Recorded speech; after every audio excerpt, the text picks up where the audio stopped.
Mi querido Pablo, qué gusto saludarte esta mañana, metiéndome un poco en tu comentario. Carísimas me han salido las coaliciones con el Verde, en antaño al PRI y hoy seguramente a Morena. Como bien dices, pone en riesgo no solo su credibilidad, pero también, si van solos, pone en riesgo el registro del Partido Verde en Morelos, que poco ha hecho en materia política electoral solos. A ver qué pasa, tienes toda la razón. Pues temas hay muchos en política, mi querido Pablo, sobre todo en México, pero hoy me preocupa y tengo que hablar de un tema en especial, mi querido Pablo, la educación en México. Uno de los pilares de la formación de las futuras generaciones, otro ejemplo del sistema educativo nacional en Latinoamérica.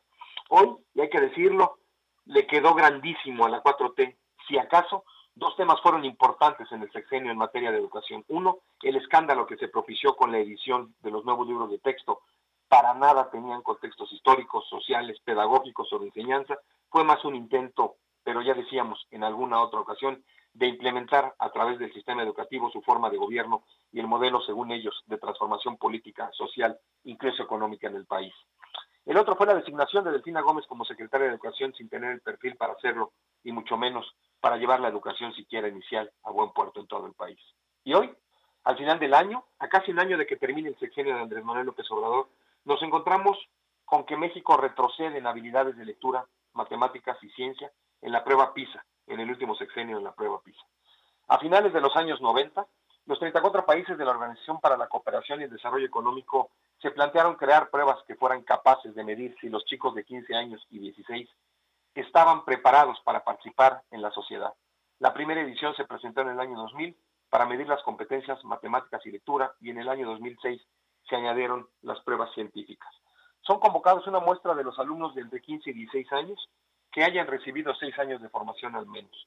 Se acordó establecer la prueba a los 15 años porque en casi todos los países los chicos están terminando su escolarización obligatoria, aunque en los países en vías de desarrollo, como México, una parte importante de los más desfavorecidos ya no estudia, por lo que previsiblemente mejora los resultados nacionales, que son de por sí bajos. En México, 2 de cada 3 estudiantes no lograron realizar operaciones matemáticas simples, mientras que 1 de cada 2 no comprendió una lectura, y en ciencias 1 de cada 2 se ubicó en el nivel más bajo de competencia según la OCDE.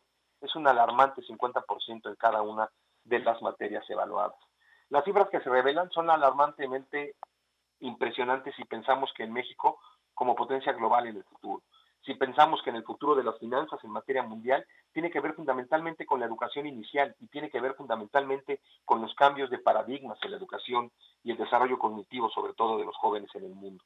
No podemos concebir más un México con una educación del siglo pasado, ni mucho menos podemos concebir un México educado en esquemas ancestrales, sin tomar en cuenta la educación global, las finanzas del mundo, los intereses particularmente de las empresas que manejan hoy la economía mundial, en la que el desarrollo de las naciones tiene que ver fundamentalmente en cómo y cuándo y de qué forma están educando a sus jóvenes para el futuro y para los retos económicos, no de México, sino de los países que manejan el dinero y la repartición de la riqueza en el orbe.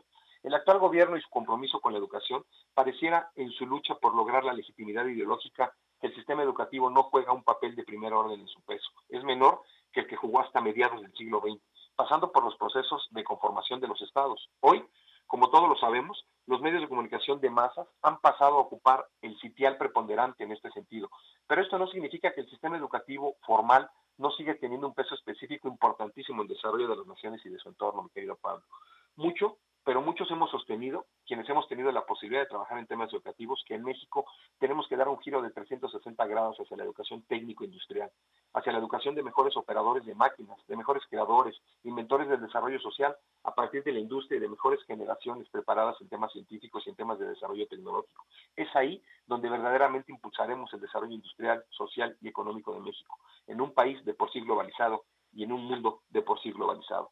Se trata, en primer lugar, de construir una conciencia crítica que permita comprender el mundo, sus procesos y relaciones, meterse de forma creativa en la educación en nuestro país. La educación estuvo siempre orientada a formar ciudadanas y ciudadanos irreflexivos, con lo que se garantizó por generaciones la formación de una población sumisa, susceptible de ser controlada, explotada y sin motivación, para actuar colectivamente en la transformación de la realidad histórica que vive su entorno social, económico e incluso político, mi querido Pablo.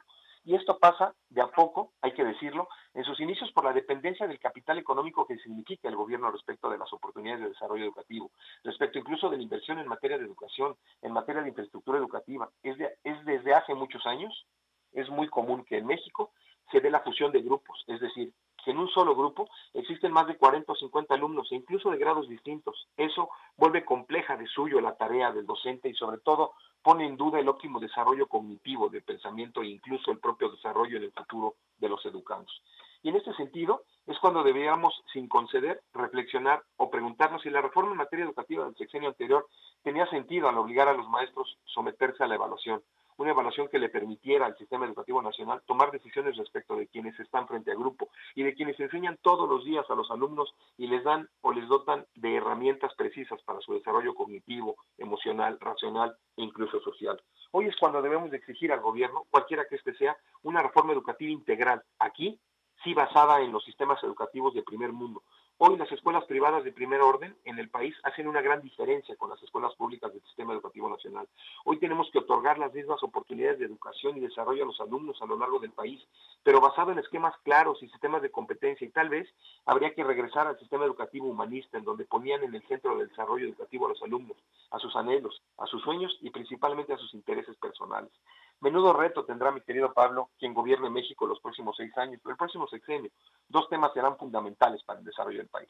La seguridad pública como eje central de la paz social y de la tranquilidad de los ciudadanos, pero también la educación, que hoy estemos en el último o penúltimo lugar de la prueba PISA en matemáticas, por ejemplo, habla de total abandono del sistema educativo nacional. Hoy es cuando los maestros tienen que exigir ser mejores preparados. Hoy es cuando los maestros tienen que exigir mejores cursos de capacitación y cambiar el paradigma de la relación sindical con la autoridad educativa en México. Hoy es cuando la próxima presidenta de México, en la persona de Claudia Sheinbaum, tiene que poner de manifiesto que los temas fundamentales para el desarrollo del país son la educación pública y la seguridad pública. Muchas gracias y nos escuchamos en la próxima. Buen día.